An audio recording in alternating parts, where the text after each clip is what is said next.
स्वागत है आप सभी लोगों का इस क्लास में घटना चक्र के दृष्टि की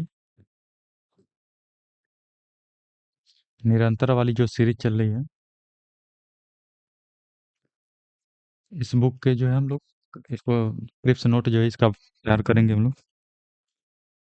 जो इम्पोर्टेंट फैक्ट है और घटनाएं उसको नोट बनाकर आपके सामने प्रस्तुत किया जा रहा है। तो चलिए शुरू करते हैं। 18वीं भारतीय वन रिपोर्ट जो है, पहला तो इसको क्रम याद रखेंगे। 18वीं है भारत वन रिपोर्ट 2023 जारी होती है। जारीकर्ता भारतीय वन सर्वेक्षण है। इसका मुख्यालय देहरादून में है। प्रत्येक 2 वर्ष में ये जारी होती है। पहली रिपोर्ट 1987 में हुई थी जारी। तो यहाँ से याद रखेंगे, एक क्रम इसका जरूर से याद रखेंगे आप लोग। 18वीं है। जारीकर्ता भारतीय वन सर्वेक्षण है। इसका मुख्यालय देहरादून में है। प्रत्येक 2 वर्ष में जारी होता है। पहली बार 1987 में जारी होती है। देश में कुल वन आवरण इसमें जो है 71.53 मिलियन हेक्टेयर है, जो देश के कुल भौगोलिक क्षेत्र का 21.76% हो रहा है। इसको याद रखेंगे। कुल वनावरण और वृक्षावरण, अगर वनावरण में वृक्षावरण शामिल कर लेते हैं तो कितना हो जा रहा है? 82.74 मिलियन हेक्टेयर, जो देश के कुल भौगोलिक क्षेत्रफल का 25.17% हो रहा है। ठीक है। 2021 की तुलना में 2023 में 156.41 वर्ग किमी वनावरण में वृद्धि होती है। वृक्षावरण में 3.41% की वृद्धि होती है। इसको याद रखेंगे। मैग्रोव वन आवरण में 7.43 वर्ग किमी की कमी हुई है। तो क्योंकि ये निगेटिव में है तो एग्जाम में आने की संभावना इसकी ज़्यादा है। तो याद रखेंगे, मैग्रोव आवरण में 7.43 वर्ग किमी की कमी होती है। भारत का वनावरण एवं वृक्षावरण, ये सारे फैक्ट हैं, लेकिन यहीं से क्वेश्चन बनेंगे एग्जाम में। और जो जितने भी फैक्ट हैं यहाँ से लगभग 4 हैं। इसको याद रखेंगे आप लोग। भारत में कुल वन आवरण 21.76% है। वृक्षावरण 3.41% है। अगर वनावरण और वृक्षावरण को मिला दिया जाए तो टोटल 25.17% हो रहा है।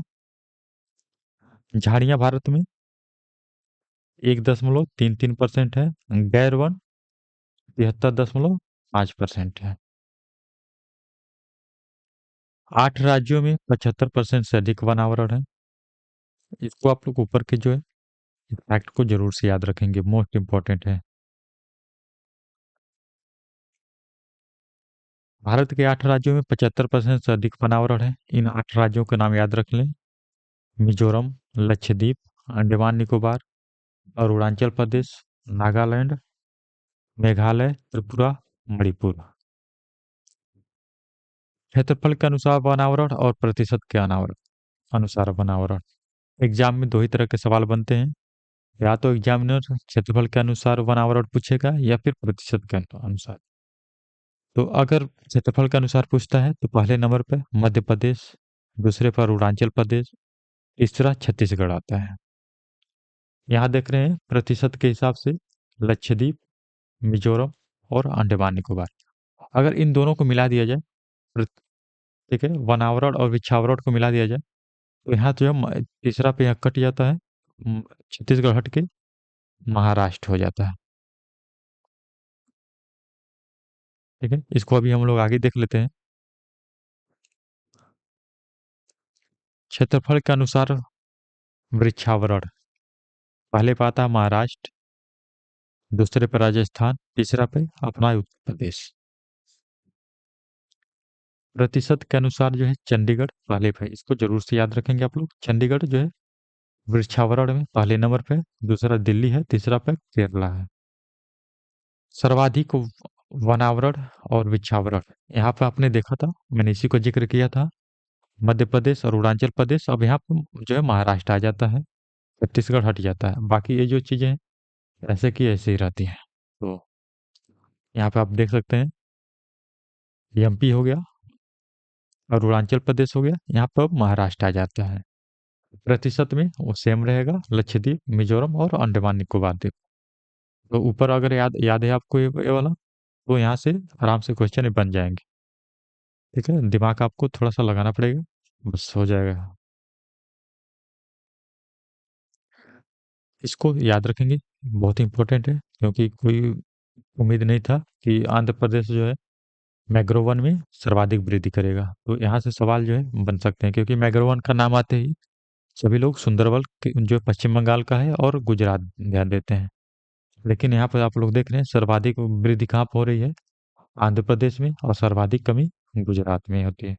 इसको जरूर से ध्यान देंगे आप लोग।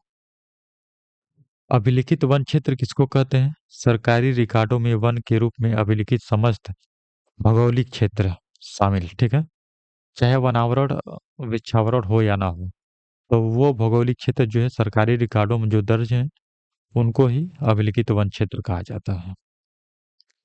अभिलिखित वन क्षेत्र में सर्वाधिक वृद्धि उड़ीसा में होती है, फिर कर्नाटका में होती है, फिर पश्चिम बंगाल में।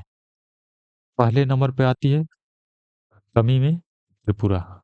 इसको ध्यान देंगे आप लोग। कृषि वानिकी में सर्वाधिक वृद्धि महाराष्ट्र, कर्नाटक, उड़ीसा में। कार्बन स्टॉक सर्वाधिक है अरुणाचल प्रदेश के पास। इसको याद रखेंगे आप लोग, इंपॉर्टेंट है। दूसरे नंबर पर है मध्य प्रदेश। यहाँ पे भी याद रखेंगे आप लोग, महाराष्ट्र जो है पहले नंबर पर है। तमिलनाडु में लौह युग की शुरुआत की पुष्टि होती है। भारत में लौह युग की शुरुआत जो है अपने इतिहास के बुक में पढ़ा होगा, वैदिक युग से शुरू हुआ था। लेकिन यहाँ पे आप लोग देख रहे हैं नई खोज के अनुसार 3500 ईसा पूर्व जो है भारत में लौह उत्पाद की जो है शुरुआत हो चुकी थी। तमिलनाडु राज्य पुरातत्व विभाग ने एक रिपोर्ट जारी किया। रेडियो कार्बन डेटिंग के अनुसार तमिलनाडु में लौह उपयोग की शुरुआत 3545 ईसा पूर्व हुई थी, और अर्थात आज आज से 5300 वर्ष पूर्व। यह खोज भारतीय लौह उपयोग के टाइमलाइन को चुनौती देती है। भारत में 1000 से 1200 ईसा पूर्व लौह जो है उपयोग मानी जाती है, लेकिन अब जो है 3545 ईसा पूर्व हो जा रहा है। विश्व स्तर पर लौह युग की शुरुआत 1800 ईसा पूर्व हुई।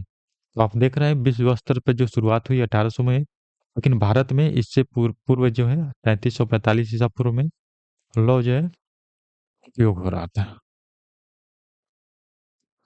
ये जो देख रहे हैं आप लोग साइट जो है यहाँ पे खोज हुई है, ये तमिलनाडु में है, इसको भी याद रखेंगे आप लोग। सोनमार्ग सुरंग काफी चर्चा में रहा था हाल ही में। इसका उद्घाटन पीएम मोदी ने किया था। इसका पुराना नाम जेड मोड़ सुरंग है, और नया नाम जो है सोनमार्ग सुरंग है। कश्मीर के गांदरबल जिले में स्थित है। इसकी लंबाई याद रखिए आप लोग, यहाँ से लंबाई 12 किमी है, और समुद्र तल से ऊंचाई इसको फीट में दिया गया है। अगर मीटर में पूछता है तो आप मीटर में इसको कन्वर्ट कर लेंगे। याद रखने के लिए इसको 8652 याद रखेंगे इस तरह से। तो याद रखें वैसे भी याद रखना है 8652 फीट है, लेकिन इसको इसी तरह से याद रखेंगे 8652। यह 2 लेन वाली है, इसमें 2 लेन की है, और दिशात्मक जो है सड़क सुरंग है। लागत 2700 करोड़ रुपए से अधिक है इसमें। इसकी फोटो यहाँ पे देख सकते हैं आप लोग। केन बेतवा नदी जोड़ो परियोजना बहुत ही महत्वपूर्ण है, बहुत ही इंपॉर्टेंट है, ठीक है, कहीं ना कहीं एग्जाम में मिलेगा ये। इसका उद्घाटन जो है पीएम मोदी ने मध्य प्रदेश के खजुराहो से किया था। राष्ट्रीय परिप्रेक्ष्य योजना एनपीपी के तहत पहली नदियों को जोड़ने की परियोजना है। तो राष्ट्रीय परिप्रेक्ष्य योजना के तहत पहली नदियों को जोड़ने की योजना है। इस परियोजना के तहत केन नदी केन नदी का पानी बेतवा में छोड़ा जाएगा। यह दोनों नदियां जो हैं यमुना की सहायक नदियां हैं। एमपी के छतरपुर में एक बांध बनाया जाएगा, दौधन बांध। ठीक है। दौधन गांव में बनाया जा रहा है, इसलिए इसको दौधन बांध कहा जा रहा है। ये नदी पे ये बनेगा, और एक नहर के माध्यम से बेतवा नदी में इसके जल को भेजा जाएगा। यह दो चरणों में होगा। पहला चरण में क्या हो रहा है, दौधन बांध बनेगा, पावर हाउस बनेगा, केन बेतवा लिंक नहर का निर्माण किया जाएगा। दूसरे चरण में लोअर उर बांध बनेगा, कोठा बैराज, बीना संकुल परियोजना का निर्माण किया जाएगा। लागत इसमें देख रहे हैं आप लोग, 46,605 करोड़ रुपए की हो रही है। इसमें लाभ क्या होते हैं, 10,62 लाख हेक्टेयर भूमि की सिंचाई होगी, पेयजल की आपूर्ति होगी। और यहाँ पर आप देखेंगे पावर हाउस वगैरह बन रहे हैं, तो 103 मेगावाट बिजली का उत्पादन होगा, 27 मेगावाट सोलर ऊर्जा का भी उत्पादन किया जाएगा। और लाभान्वित क्षेत्र कौन से हैं, बुंदेलखंड के क्षेत्र। अब बुंदेलखंड क्षेत्र के बारे में जो है मेरे जो वीडियो पुराने जो है उत्तर प्रदेश के, वहां से भौतिक विभाजन में जाकर देख सकते हैं। उत्तर प्रदेश के कौन से जिले आ रहे हैं, बांदा, महोबा, झांसी, ललितपुर। अगर मैप के थ्रू इसको देखना चाहें आप लोग, तो देख सकते हैं, ये आपका बेतवा नदी है। ठीक है। यहाँ से होते हुए यहाँ पे यमुना नदी मिल जा रही है, और यहाँ पे देख रहे हैं केन रिवर जो है ये जा रही है। ठीक है। यहाँ पे जाकर ये यमुना में मिल जा रही है। यहीं पे जो है आपको एक बांध बनाया जा रहा है, दौधन बांध। और इसी बांध से एक नहर निकाली जा रही है, और ये नहर जो है जाकर यहाँ पर बेतवा नदी में मिल जा रही है। ठीक है। यहाँ देख रहे हैं आप लोग लोअर उर डैम बन रहा है, लिंक कैनाल हो गया यहाँ पर, कोठा बैराज प्रोजेक्ट जो है यहाँ पर आपका बेतवा नदी पे बन रहा है। ठीक है। इसको और थोड़ा सा अगर आप क्लियर करना चाहें, तो यहाँ से देख सकते हैं इस फोटो में दोंदन बांध यहाँ पे बन रहा है। ठीक है, केन नदी पर। और यहाँ देख रहे हैं आप ललितपुर में जो है बेतवा नदी जो है यहाँ पे है, यहीं पे माता टीला बांध है आपका। ठीक है। जलवाहक अंतर्देशीय जलमार्ग संवर्धन योजना, यह योजना किसके द्वारा लाई जाती है, केंद्रीय पत्तन पोत परिवहन और जलमार्ग मंत्रालय। इसमें कौन मंत्री है, सर्बानंद सोनोवाल है। उद्देश्य क्या है इसका, इस योजना का, कार्गो परिवहन को बढ़ावा देना। जलवाहक योजना राष्ट्रीय जलमार्ग संख्या 1 गंगा नदी पर है, राष्ट्रीय जलमार्ग संख्या 2 ब्रह्मपुत्र नदी, राष्ट्रीय जलमार्ग संख्या 16 बराक नदी पर। इन नदियों के माध्यम से लंबी दूरी कार्गो परिवहन को प्रोत्साहित करना। बराक नदी कहाँ से निकलती है, आप कमेंट में बता सकते हैं। ठीक है। पिछले वीडियो में मैंने ब्रह्मपुत्र नदी में जो है इसको पढ़ाया हुआ है, तो बराक नदी के बारे में कहाँ से निकलती है आप लोग कमेंट में बताएं। लक्ष्य क्या है इसके, 2030 तक जलमार्गों से 200 मिलियन मीट्रिक टन कार्गो का परिवहन करना। यहाँ पर जो देख रहे हैं आप लोग सर्बानंद सोनोवाल जी हैं, और यहाँ पे इसका उद्घाटन कर रहे हैं। मसाली गांव, मसाली गांव जो है भारत का पहला सीमावर्ती सौर गांव है। कहाँ पे पड़ता है, गुजरात के बनासकांठ जिले में। पीएम सूर्यघर योजना के तहत 225 किलोवाट बिजली का उत्पादन जो है इस गांव में किया जा रहा है। मोढेरा के पश्चात दूसरा सौर गांव है, लेकिन पहला सीमावर्ती गांव है। पाकिस्तान से 40 किमी इसकी दूरी है। और इस फोटो में आप लोग देख सकते हैं सभी घरों के छतों पर यहाँ पर सोलर पैनल लगे हुए हैं। ठीक है, देख रहे हैं इस तरह से। तो ये किसके तहत किया जा रहा है, पीएम सूर्यघर योजना के तहत किया जा रहा है। इसी के साथ ये वीडियो समाप्त होता है। आप सभी लोगों का धन्यवाद। इसका पीडीएफ के लिए आप लोग टेलीग्राम से जरूर जुड़ें, और आगे के पार्टों के लिए जो चैनल को ज्वाइन जरूर कर लें आप लोग। आप सभी लोगों का धन्यवाद।